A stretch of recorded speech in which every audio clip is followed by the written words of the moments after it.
महाराज जी जैसे कहते हैं कि जो भी आपकी कमाई है अगर 10% धार्मिक काम में जा रहा है। हाँ, तो जो 10% जिसको देगे वो भी नरक जाएगा, तुम भी नरक जाओगे। अधर्म के पैसे से कभी भी धर्म नहीं हो सकता।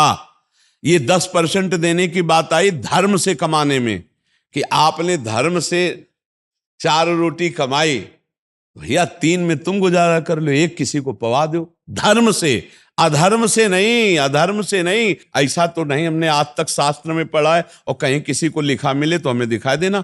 बचपन से बहुत से शास्त्रों का स्वाध्याय हुआ, बड़े संत महापुरुषों का संग हुआ, आज तक हमने ऐसा कभी नहीं पढ़ा कि पापाचरण से किए हुए कर्म या धर्म जो धनादि लिया जाए, दूसरे की हिंसा करके, छल कपट करके, बेविचार करके, मांस मदिरा आदि के सब नाना प्रकार के कुकर्माचरण करके तुम कुछ दान पुण्य कर दोगे या धर्म में लगा दोगे तो तुम पवित्र हो जाओगे, ऐसा नहीं। एक उपाय है, अपिचेत सुदुराचारो भजते माम अनन्य भाग साधुरेव समंतव्या सम्यक व्यवसिता। ऐसा आज सत्संग सुना और आज मुझे पश्चाताप हुआ कि मैं बहुत गलत हूं। अब मेरा उपाय क्या हो सकता है मंगल होने का? तो आया भगवान की शरण। तो हे प्रभु अब लो नसानी अब ना नसई हूं, आज तक गलत किया अब नहीं करूंगा, राधा राधा राधा पक्का मंगल हो जाएगा। ऐसा नहीं कि तुम रोज पापाचरण करो और 10% संतों को देते जाओ और धर्म में देते जाओ, तो उन संत भी खोपड़ी फोड़ेंगे आपस में। पक्का पक्का संत भी खोपड़ी फोड़ेंगे आपस में, संत भी कलह अशांति में फंस जाएंगे, और वो तो नरक जाएगा ही और नरकगामी बना देगा दूसरे को भी। जैसा धन होता है वैसे ही मन बनता है।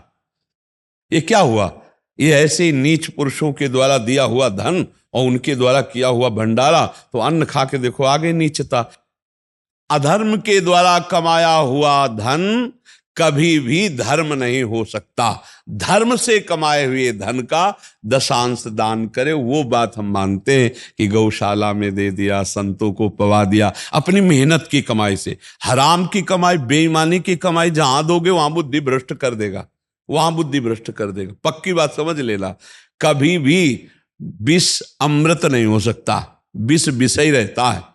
तो ये जो विषवत आचरण करके कमाया गया धन है, ये विष के समान है। हमारे पास जब कोई अधिकारी जन आते तो उनसे यही प्रार्थना करते हैं कि आपसे बस हमारी यही प्रार्थना है कि आप अधर्म का धन मत लेना। महाराज जी श्री जी की कृपा से हम भी सरकारी सेवा में हैं जी हमें भी मान लीजिए ना चाहते हुए भी करना पड़ता है, जी।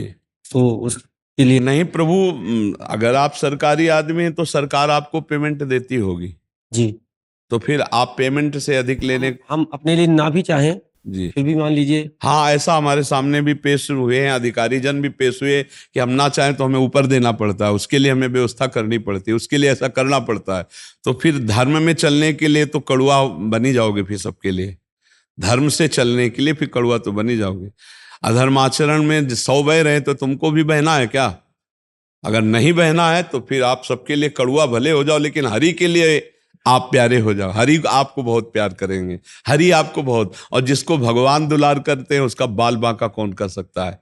ये संसार नहीं, ये अधर्म का पैसा बिल्कुल ठीक नहीं है। पक्का मान लो ये वो विष है, जब तक तुम खर्चा नहीं करोगे तब तक तो चैन, और जिस दिन तुम उसका प्रयोग शुरू कर दिए तो वो तुम्हारे परिवार में अशांति पैदा कर देगा, तुम में कोई ना कोई घटना पैदा करेगा जिससे आप दुख भोगोगे। पक्का समझ लो, आज हमारी बात लिख लो, कल आप इसका अनुभव कर लेना, क्योंकि हम शास्त्र सम्मत बात कहते, कोई मनमानी नहीं कहते। हाँ, एक बार एक अधिकारी जन आए थे, वो कुछ फल वल लाए थे, तो हाथ जोड़ के उनसे यही कहा था वीडियो पर कि आप मत लाना, आप ये वस्तु मत लाना, क्योंकि आपको जो पेमेंट मिलती है आप उससे परिवार चलाओ।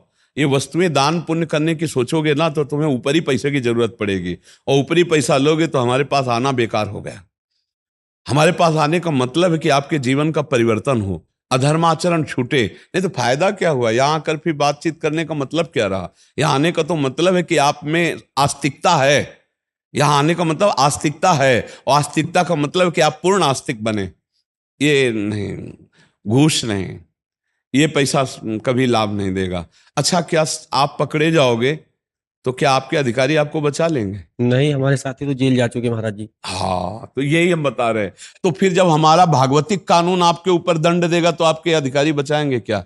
सोचो, जब ये राजकीय कानून आपके ऊपर जब पकड़े जाओगे और दंड देगा तो आपके जो अधिकारी है ना वो साफ ऐसे हो जाएंगे कि हम जानते भी नहीं, अच्छा आप ये करते थे।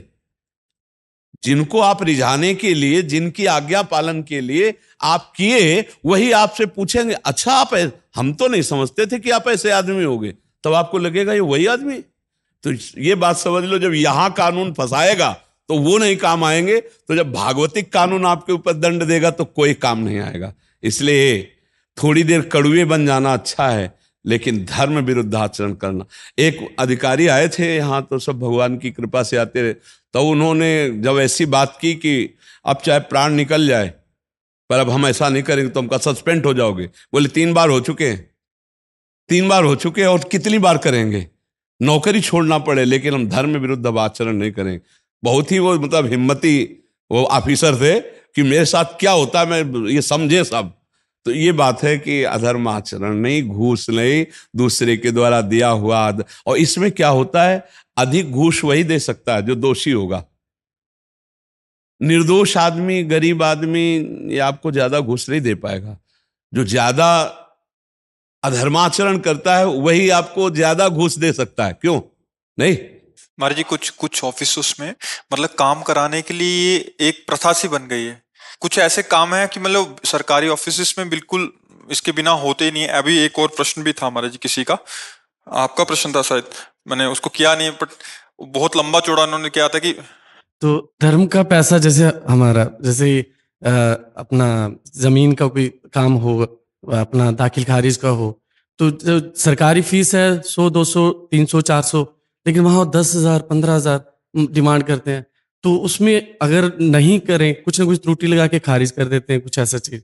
और फिर बार बार चक्कर लगाते हैं, अब कि आप 10 बार आओ, जब फिर बंदा परेशान हो के क्या करे, क्या मैं पैसे दूं अपने धर्म के पैसे, मैं भी पाप का भागीदार बनूं क्या? पर क्या है कि अपना कार्य कराने के लिए लोग फिर पैसे देते हैं और वो ऐसी परिस्थिति रखते हैं कि उनको अधिक धन की प्राप्ति हो, इसीलिए धीरे धीरे भ्रष्टाचार की वृद्धि होती चली जा रही है, इसीलिए अशांति बढ़ती चली जा रही समाज में, इसीलिए भ्रष्ट आचरण बढ़ते चले जा रहे। आज हमारी मानसिक बुद्धि केवल धन पर लगी हुई है। कैसे धन? अच्छा धन से ही सब सुख मिल जाते हैं क्या? धन से कार खरीद ली, सब व्यवस्था कर ली, और जब कार में एक्सीडेंट हुआ और मर गए तुम, तो किस काम में आया तुम्हारा धन? और तुम्हारा वो कार किस काम में आई? और किस काम में नाना प्रकार का बैंक बैलेंस और भोग विलासिता आई? आदमी ये नहीं सोचता है। खड़ी खड़ी महंगी कार में आग लग गई, अंदर ही जल के भस्म हो गए हो। ये नहीं सोचता है कि दूसरे के प्रति जो हमारा दुखद बर्ताव है।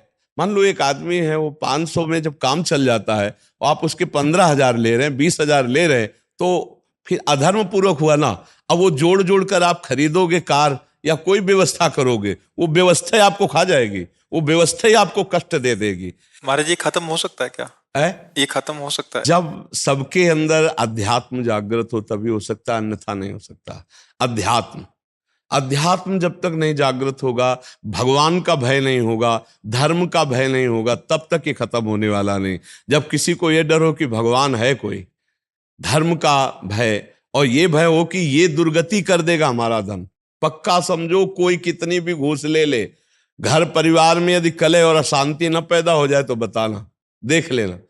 अधर्म का धन कभी सुख नहीं प्रदान कर सकता, ये दिमाग में नहीं बैठता। जिस समय हाथ में रुपया आता है तो ये लगता है बड़ा सुखद है, हम जो चाहे खरीद सकते हैं, जो चाहे कर सकते हैं, लेकिन वही तुम्हारे दुख का कारण बनेगी, वही तुम्हारे नाश का कारण बनेगी संपत्ति जो अधर्म के द्वारा ली। इसे डरो। धर्म का 100 रुपया तुम्हारे लिए बहुत सुखद रहेगा, अधर्म का 1 करोड़ तुम्हारे लिए बड़ी हानि पैदा कर देगा। वो 1 करोड़ बड़ा दुख देगा, समय पर देख लेना। अब ये बात चूंकि वर्तमान में मिल रहा है, इसलिए कोई भविष्य के लिए देखता ले, उसको लगता है इसी से भविष्य अच्छा बनेगा, क्योंकि हम बढ़िया मकान बना लेंगे, बढ़िया गाड़ी खरीद लेंगे, बढ़िया सुख सामग्री, लेकिन इस कर्म का जब फल आएगा तो सब सुख सामग्री नष्ट भ्रष्ट हो जाएगी। अब आ गया हृदय में सूचना आ गई कि आपके कैंसर हो गया, अब क्या? गाड़ी सुख देगी कि घर सुख देगा कि रुपया? बोले 4थी स्टेज पर है, अब मरने के लिए तैयार हो जाओ। भजन किया नहीं, धर्म किया नहीं, तो हृदय में ऐसे हर क्षण मरता है वो, हर क्षण मरता है वो, बात समझ लो। और चैन से सुखपूर्वक नमक रोटी खा रहे हो, राष्ट्र की सेवा कर रहे हो, धर्म से चल रहे हो, स्वस्थ शरीर, स्वस्थ बुद्धि, घर आए बड़ा प्यार भरा जीवन है, इससे बढ़िया शांति क्या है? कलह, अशांति, दुख, रोग, शोक, चिंता, भय, ये अधर्म आचरण करने वालों को भोगना ही पड़ता है। जी।